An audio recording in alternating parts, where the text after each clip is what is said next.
Mesdames, Messieurs, bonsoir et bienvenue au 20 bilingue de ce samedi 27 février 2021. Innocent Nazé Goutivili. Good evening to you, Nadine Yambo, and to our dear viewers. Good evening as well. Thanks for joining us in this edition of the 8 p.m. bilingual newscast on Equinox Television.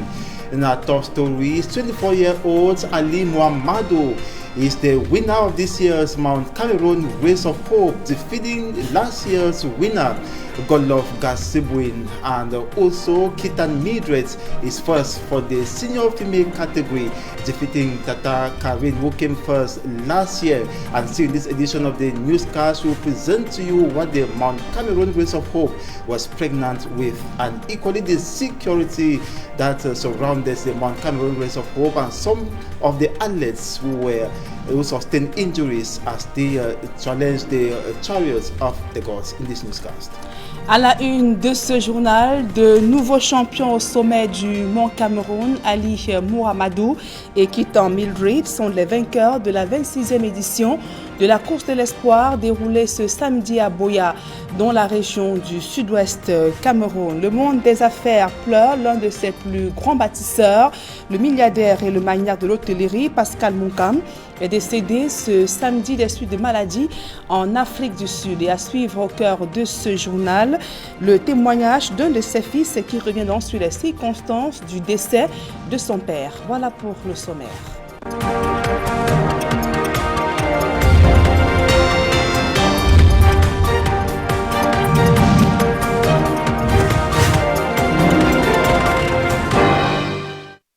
Mesdames, Messieurs, une fois encore, bonsoir et merci d'honorer ce rendez-vous de l'information sur Equinox Télévision. Près d'une soixantaine d'accidents de la circulation et de nombreux morts enregistrés sur l'axe Yaoundé-Bafoussam en 2020. Les chiffres sont alarmants et les formations sanitaires situées sur la route nationale numéro 4, notamment l'hôpital de district ne dispose pas de plateau technique adéquat, encore moins de banques de sang pour les nombreuses victimes qu'elles accueillent. Le reportage de Aïe Cyril. C'est un axe qui fait partie du tristement célèbre triangle de la mort au Cameroun. L'axe Bafoussam-Yaoundé est particulièrement accidentogène. Pas plus tard qu'en janvier dernier, une quarantaine de personnes ont perdu la vie dans un accident de la circulation en Dikinimeki sur l'axe Yaoundé-Bafoussam. Toujours sur cette nationale numéro 4, une soixantaine d'accidents et autant de morts ont été enregistrés entre Bafia et Nyokon en 2020.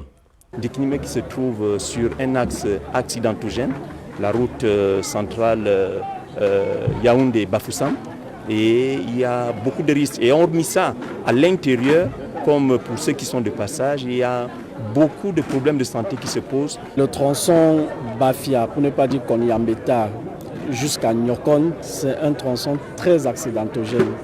On a enregistré 57 accidents de la voie publique pour 56 morts et 97 blessés graves en 2020. La question de la prise en charge des victimes d'accidents de la circulation sur la nationale numéro 4 se pose avec acuité. L'hôpital de district de Ndikinimeki ne disposant pas de plateau technique adéquat et encore moins d'une banque de sang, les malades sont souvent transportés jusqu'à Yaoundé à leurs risques et périls. Parfois, faute de pouvoir les transfuser, on est obligé de les référer, vous imaginez, à Yaoundé, où on n'est pas sûr qu'ils arriveront. Vous comprenez un peu. Donc, faute est notre difficulté ici de pouvoir se référer un patient tout en sachant que le pronostic n'est pas très bon. L'hôpital de district de Ndikinimeki vient de se voir doté d'une banque de sang. Une aubaine pour cette formation sanitaire qui dispose désormais de quoi sauver des vies. Cette banque de sang qui est mise sur pied aujourd'hui va permettre de relever le plateau technique de l'hôpital de district de Ndiki dans la prise en charge efficiente des patients. Non seulement des accidentés, mais aussi des patients du commun, chez les enfants avec les anémies, les femmes enceintes qui viennent accoucher et bien d'autres encore. Mais au-delà de l'hôpital de district de Ndikinimeki, expliquent les donateurs, la banque de sang pourra également servir pour les villes et villages environnants, notamment Bafia et Baganté, qui en ont grand besoin.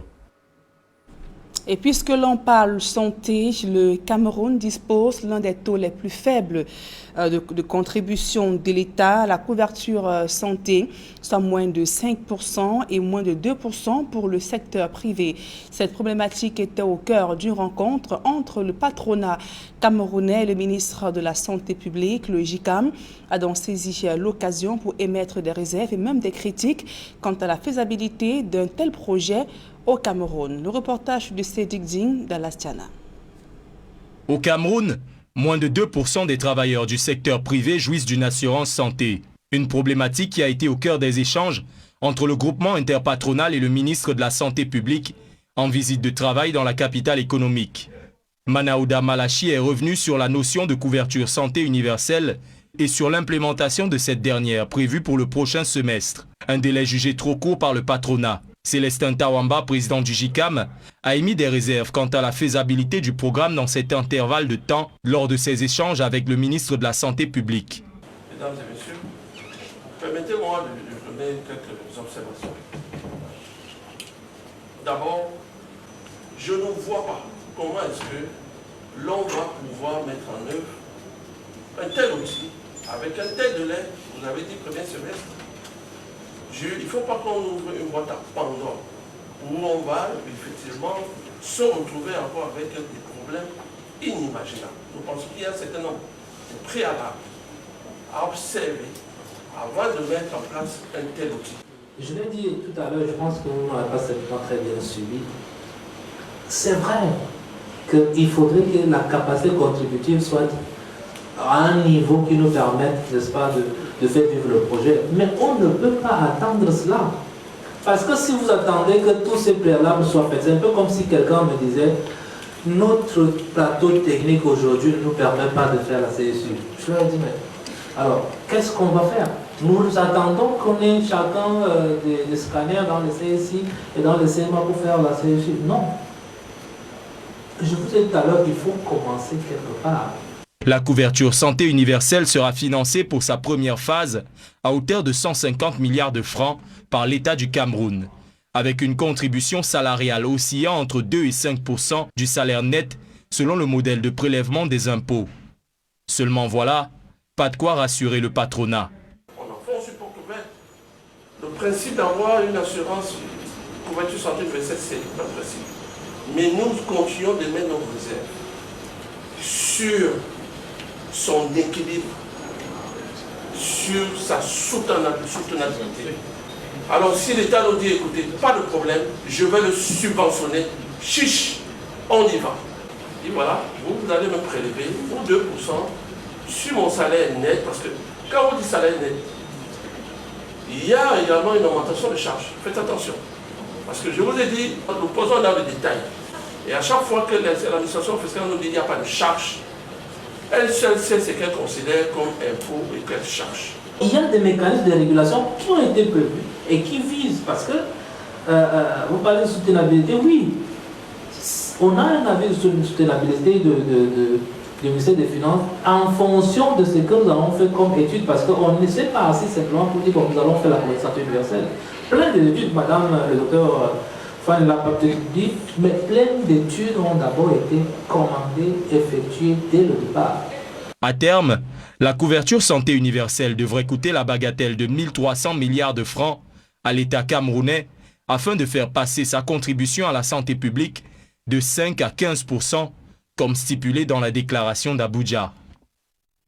Rendons-nous à présent dans la région de l'Est Cameroun pour évoquer le désordre urbain, avec notamment la prolifération des agences de voyage qui paralysent les activités au centre-ville de Bertois. Les responsables municipaux envisagent de délocaliser les agences de voyage pour décongestionner le trafic au centre-ville, et le nouveau site devant accueillir la gare routière vient d'être sécurisé en attendant l'installation des agences de voyage. Le reportage de Benjamin Issam.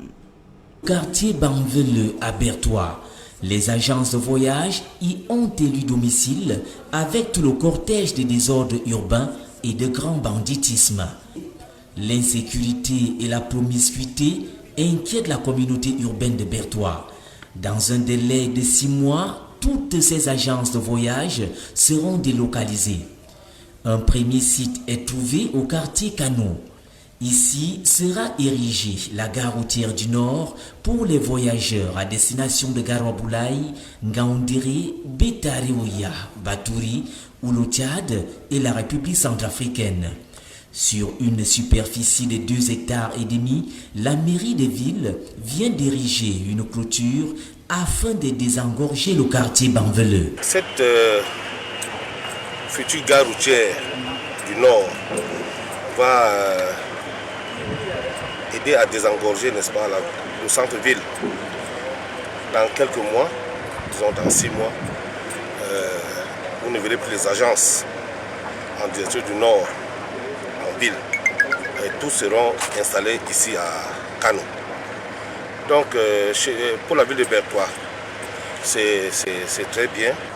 La sécurisation du site, malgré le retard des travaux, apparaît comme une nécessité pour éviter toute occupation illégale par les riverains. La commission de réception est là pour apprécier la qualité des travaux exécutés par l'entreprise afin de prononcer la réception provisoire des travaux.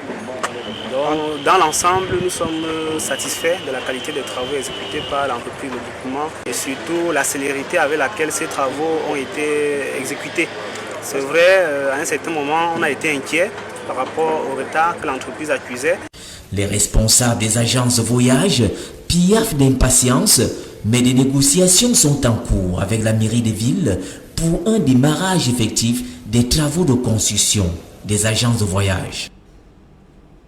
Et à Kribi, dans le sud Cameroun, de nombreux jeunes sont confrontés à un chômage grandissant ainsi qu'à des conditions difficiles de travail. Et face à tous ces obstacles qui minent la jeunesse, dont la cité balnéaire, le FNE, le Fonds national de l'emploi envisage de relever ce défi de l'emploi. L'engagement a été pris au cours de l'installation du nouveau directeur de l'agence de Kribi, Joseph Abena.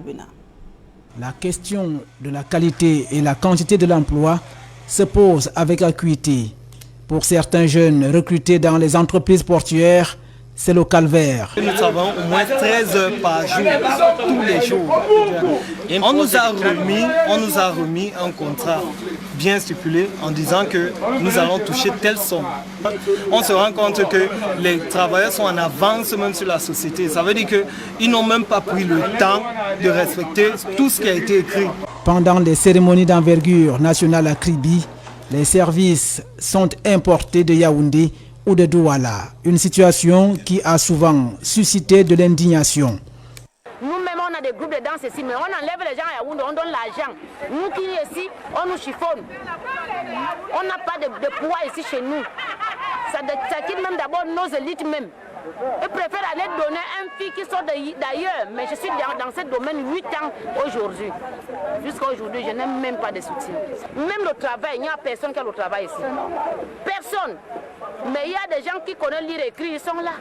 Nécessaire laver les assiettes, tu vas trouver rien que les filles qui sont d'ailleurs, qui sont pleines ici, que nos élites même sont en train de recruter.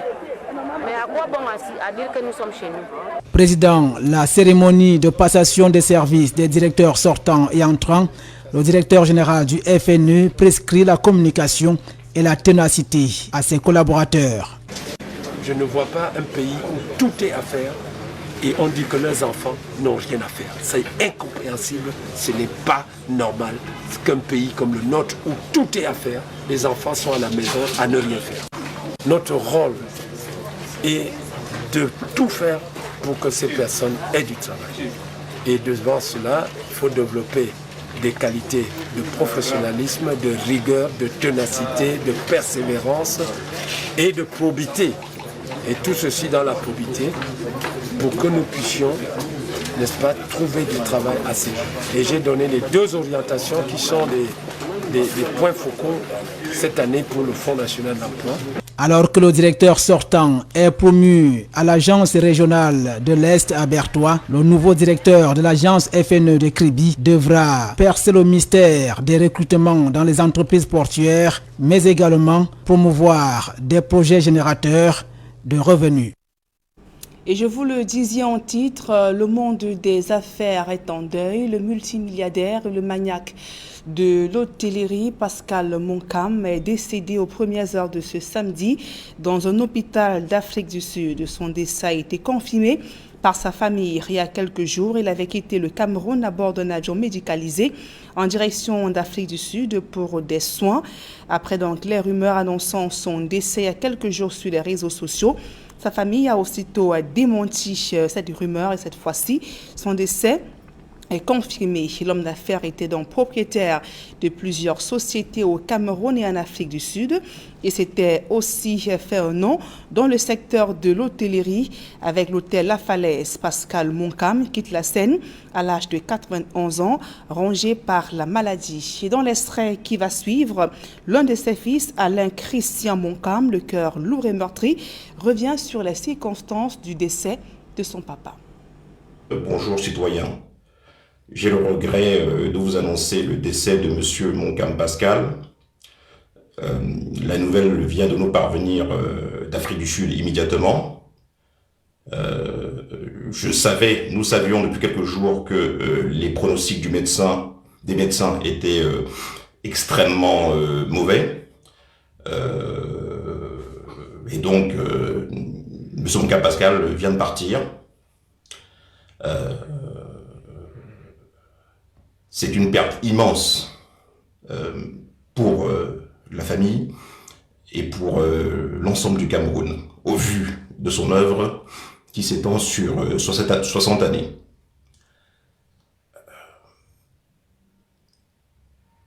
Il appartient désormais au Cameroun, aux Camerounais, Camerounaises, de suivre son message, ce qu'il a voulu nous dire pendant sa vie, ainsi que par ses œuvres. Et ces œuvres, je vous le garantis, seront poursuivies pour respecter sa mémoire. Nous communiquerons ultérieurement d'autres détails sur la suite. Vous venez donc là de suivre le fils du défunt Pascal Monkam qui revenait donc sur les circonstances du décès de son papa. L'actualité sportive à présent, ascension du Mont Cameroun, Ali Mohamedou est le vainqueur de la 26e édition courue ce samedi à Boya dans la région du sud-ouest Cameroun. Il a donc réussi à se hisser sur la première manche du podium après un chrono de 4h32 minutes. Il a donc réussi à détrôner le quintuple champion de la course de l'espoir, Godlove Ngapsibwin, arrivé donc en deuxième position avec un chrono de 4h45 minutes. Le podium chez les hommes est donc complété par un autre ancien vainqueur, Faye Elvis. Il a terminé sa course après 4h47 minutes. Donc chez les dames, c'est toujours une athlète du Nord-Ouest qui s'est hissée pour la première fois à la tête de cette compétition. Il s'agit de Kitan Mildred. Elle a donc gagné avec un chrono de 5h21 minutes, déclassant ainsi la championne Tata Karine, arrivée donc en deuxième position. Et en troisième, l'athlète kenyane Agnès Jepkos Gay, arrivée avec 5h33 minutes. Et signalons que le vainqueur de chaque catégorie décroche la somme de 10 millions de francs CFA. Malgré les menaces sécuritaires, la compétition s'est déroulée sans incident. Le ministre des Sports a brillé par son absence au départ de cette 26e édition. Et toujours en sport, le rideau vient de tomber au Stade Amadou Ahidjo de Yaoundé sur la cérémonie d'ouverture de la saison 2021 de football professionnel du Cameroun. À cette occasion, 2 matchs étaient à l'affiche ce samedi 27 février. En levée de rideau à 15h, Renaissance de Ngoumou a battu AS Matelo de Douala sur le score de 2-1. C'était donc pour le compte du coup d'envoi du championnat d'élite Tchou. Et il vient donc de s'achever le match d'ouverture du championnat Elite One, plus W du Bamenda. Le champion sortant a donc battu FC2 de Yaoundé sur le score d'1-0. Et avant le match, les Abakwa Boys du Nord-Ouest ont donc reçu solennellement le trophée de champion gagné l'année dernière. Et la programmation des matchs de la suite de cette première journée n'est pas encore dévoilée par l'exécutif intérimaire à la Fédération camerounaise de football. À présent, la deuxième partie de ce journal en langue anglaise avec vous, Innocent Nazi. Merci Nadine Yambo. Good evening to you once more, viewers. Thanks for joining us for the second segment of the newscast. We begin straight with news concerning the 26th edition of the Mount Cameroon Race of Hope that took place in the southwest region today, with 24 years old Ali Muhammadu becoming first.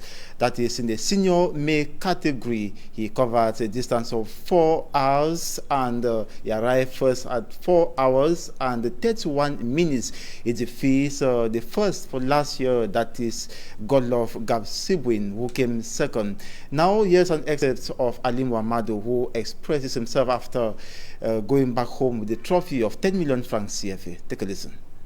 What was the challenge you faced? Why going up? Why coming down? What did you meet at the mountain? Well, if you see somebody went up to the summit and come down, you respect that person. That is the first thing that I would say. Because to leave from here and run 42 kilometers backwards, it is not order than to say you are a good athlete. A word in French. A word in French. A word in French. And just to indicate that 500 athletes from 10 different countries took part in the 26th edition of the Mount Cameroon Race of Hope today in the southwest region of Cameroon. And in the male senior category, you heard Ali Muhammadu, who came first, and second was last year's winner Godlove Gabsibwin, and the third was Fai Evis. All of them are from the northwest region of Cameroon. And regarding the senior female category, first for that category is Kitan Mildred Ntumeku, who arrived first, that is 5 hours 22 minutes. Second was last year's winner Tata Karin, and the third is a Kenyan, Agnes Jebkosge. And we continue by looking at other aspects of the Mount Cameroon Race of Hope, and our special envoy Manjikan Gabriel says security topped that event, and that it was not an all easy race, that is to run from the Moliko Omnisport Stadium to the Mount Cameroon race and back. Some of the athletes sustained injuries. Take a listen to him. This is the Moliko Omnisport Stadium. In terms of security at the 26th edition of the mountain race, right behind me you can see that the military helicopter is right here from Yaoundé to ensure security. Security was tight around the stadium and out of the stadium throughout the mountain race as we take a ride. Security at the 26th edition of the mountain race in Buya was tight from every point entering the stadium, moving from the stadium in Moliko right up to Upper Farms, right up to the summit of the mountain. Security was placed and it was difficult for any disorder to be seen. Apart from the security that was very, very tough along the race course, in the course of the race, several injuries were also recorded. A veteran lady, after falling off at one of the points in Upper Farms, sustained an injury on her head, which actually caused a lot of problem.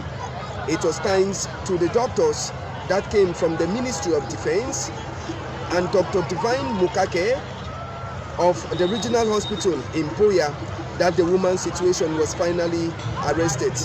Apart from this case, we had junior athletes after covering the distance from the Moliko Omnisport Stadium right up to Halt 1 of the mountain. Most of them came down tired.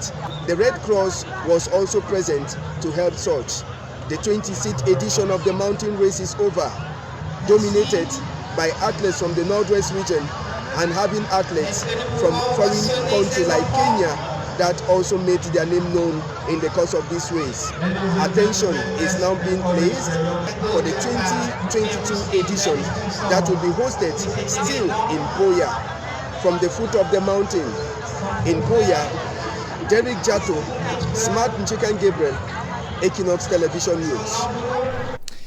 Apart from just running the race from the Moliko Omnisport Stadium to the mountain and back, some particularities were equally magnetic to the eyes. Derek Jado says that the Mount Cameroon Race of Hope was pregnant with a lot of surprises. Take a listen to him. Welcome to the Moliko Omnisport Stadium, this 27th day of February 2021. This is the atmosphere here, and just to let you know that it is not all about covering the over 4,000 meters above sea level mountain, Mount Cameroon, but there are other activities, side activities that are very, very interesting.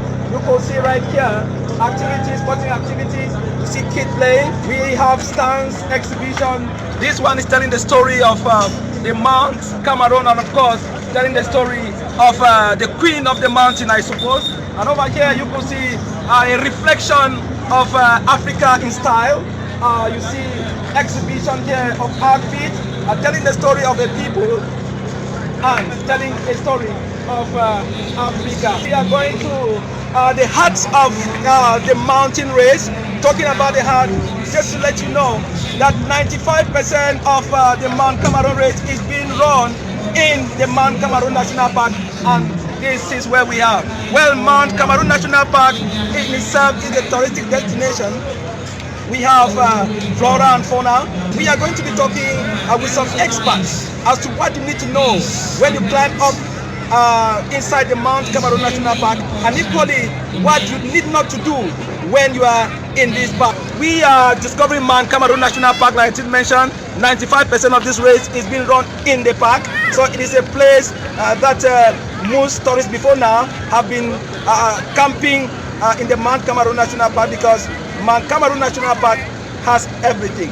Many people know that the Mount Cameroon is just the mountain, but they don't know the aspect of conservation of Mount Cameroon National Park. When we go to the Mount Cameroon, we see the beautiful landscape, fascinating landscape. We will see the animal, all the variety of species. So we have everything in Mount Cameroon National Park that we want to let people to understand why we have Mount Cameroon National Park. These children, we are using them for sensitization. Let them know what conservation is all about. And even tomorrow, if we are not there, let them know what message they have to carry forward to the population at large. And over here now is the Tribune, of course, talking about the race proper. So it is a melange of the Mount Cameroon National Park and the mountain race of hope. Well, this is the 26th edition, and we are here in Koya this Saturday, the 27th day of February 2019. We are Simadu Jikan Gabriel, Derek Jato, signing out from the Moliko Omnisport Stadium. And our special envoy spoke to the president of the Cameroon Athletic Federation, Motombi Mbome, who was present enthusiasm about the 26th edition of the Mount Cameroon Race of Hope, adding that it is becoming popular and equally successful in the Southwest region. Take a listen to him in the following excerpt. All over the place. This event is becoming more and more popular as the days go by. Where we are, I just want to thank the population of Boya, the population of the Fako Division and the Southwest region. If we are succeeding today, it's because the governor, who is chairperson of the local organizing committee, had done his job to prepare the terrain for the athletes and the national organizing committee to come and just dot the I's and cross the T's. I think that's what has been done. I will say a big thank you to him. I won't pretend to say that the media has been a veritable partner to the Athletics Federation. The widest publicity of this event has kept us where we are. So where I stand, I know we are all victorious. I will congratulate you and hope that in the days to come, let us get into greater partnership than just making noise. We want to find out the hundreds of athletes who participation of the race. How many would we had 4 cases. We had 4 cases, and I told them that it's not a crime to be positive. And we gave them hope to let them know that being positive does not mean that you're going to die. And honestly, the director of Boya Hospital took it as a challenge to make sure that they regained their health in the quickest possible time. So I want to believe that by today, they are all fine, but we cannot let them do the race since they just came out of an illness which we do not see but feel. So I think being COVID-19 positive is not a crime. Being HIV positive is not a crime. It's an illness. It's just like somebody who has malaria. All we need to do is to make sure that the malaria is healed. Président, il y a une nouveauté. On voit qu'il y a... And on to something else, the Minister of Public Health, Dr. Manaodo Malachi, is urging employers in the country to register the employees under the Universal Health Coverage Program within 6 months. According to the Minister, 2 to 5% of employee salaries will be used for the payments of their health insurance, a decision contested by the employers due to the short time interval given to them. Immaculate Fogwe completes that story. According to Cameroon's Minister of Public Health, Dr. Manaodo Malachi, less than 2% of workers in the private sector have a health insurance. This problem was a major topic of discussion between employers and the Minister of Public Health during a meeting held in the city of Douala. Dr. Manaodo Malachi reiterated on the importance of the universal health coverage concept, which he says should be implemented in 6 months, a deadline considered as too short. Qui est fait, entretenu d'ailleurs par certains, entre l'assurance maladie et la couverture santé universelle. Celestine Tawamba and his friends in the course of the meeting discussed on the feasibility of the program given its short interval. Je ne vois pas comment est-ce que l'on va pouvoir mettre en œuvre un tel outil avec un tel délai. Vous avez dit premier semestre. The first phase of the Universal Health Coverage Fund is estimated at 150 billion francs CFA, with a salary contribution ranging between 2% and 5% of employees' net salary, depending on a tax levy model. The state will be funding the Universal Health Coverage with a sum of 1,200 billion francs, with the rest of the funds being raised by employers as stipulated in their budget declaration. The government of Cameroon continues relying on its partners to fight against the COVID-19 pandemic, whose cases continue to rise in the country, as well as death cases. One of those partners is the United Nations Development Program that is pumping material and financial aid to raise the capacity of the country's health system, qualified by some observers as limping. The Minister of Public Health, Dr. Manaodo Malachi, received some medical supplies from the United Nations Development Program. That's today in Douala. Immaculate Fogwe was there. Her report. Cameroon's health system and response to the coronavirus pandemic suffers setbacks ranging from infrastructure to equipment deficiency. Her partners, including the United Nations Development Program, are lending a helping hand in a $27,440,000 agreement signed between the Islamic Development Bank and the Cameroon government. The purpose is to enhance immediate response to COVID-19 through the provision of vital medical and non-medical equipment, including these ambulances. 10 ambulances of what we call category B, which are 4x4 vehicles that can reach remote areas to provide emergency support to the population in the framework of the fight against COVID-19. This is a funding from the government of Cameroon through the Islamic Development Bank, for which UNDP has acted as the implementing partner to support the government strengthen the health system. It's just a wonderful cooperation, because it's the financement of the government of Cameroon through the BID, I think. So our friends here, Mr. Jean-Luc, do diligence to acquire this ambulance for the reinforcement of our system, of health system in Cameroon. The Islamic Development Bank and the United Nations Development Program UNDP, as executing agencies, financed these ambulances and other medical equipment worth $13.8 million. Public Health Minister Manaodo Malachi adds that the reinforcement of the health system will go a long way to enhance Cameroon's capacity to better deal with possible outbreaks of epidemics and pandemics. And on to the sad story, the Cameroonian business tycoon Pascal Monkam is no more. He finally died in a hospital in Johannesburg, South Africa, where he was rushed for medical attention after an illness. He died today at the age of 91 years, and his son has confirmed the death of Pascal Monkam, and equally to note that information had been circulating on social media about his death, but he was still alive, and that rumor was debunked by his son, noting that his condition was getting stable. Unfortunately, he kicked the bucket today at the hospital in South Africa, where he's receiving treatment.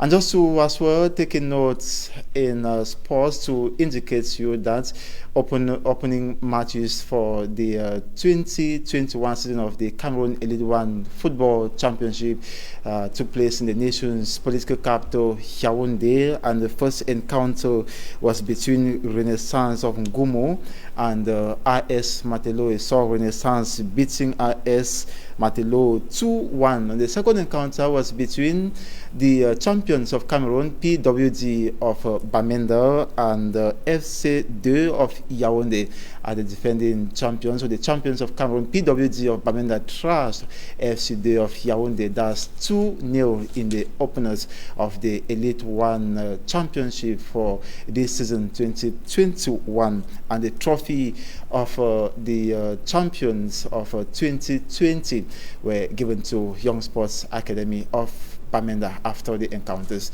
And that's ending this edition of the 8 p.m. bilingual newscast on Equinox Television. Thanking you so much for watching. Do have a splendid evening. Nathan Yambou, bonsoir à vous aussi. Bonne soirée également à vous, Innocent Nazé. Fin de ce journal.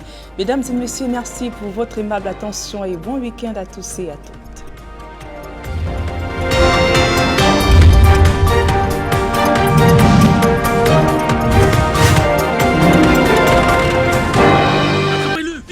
Il va s'échapper!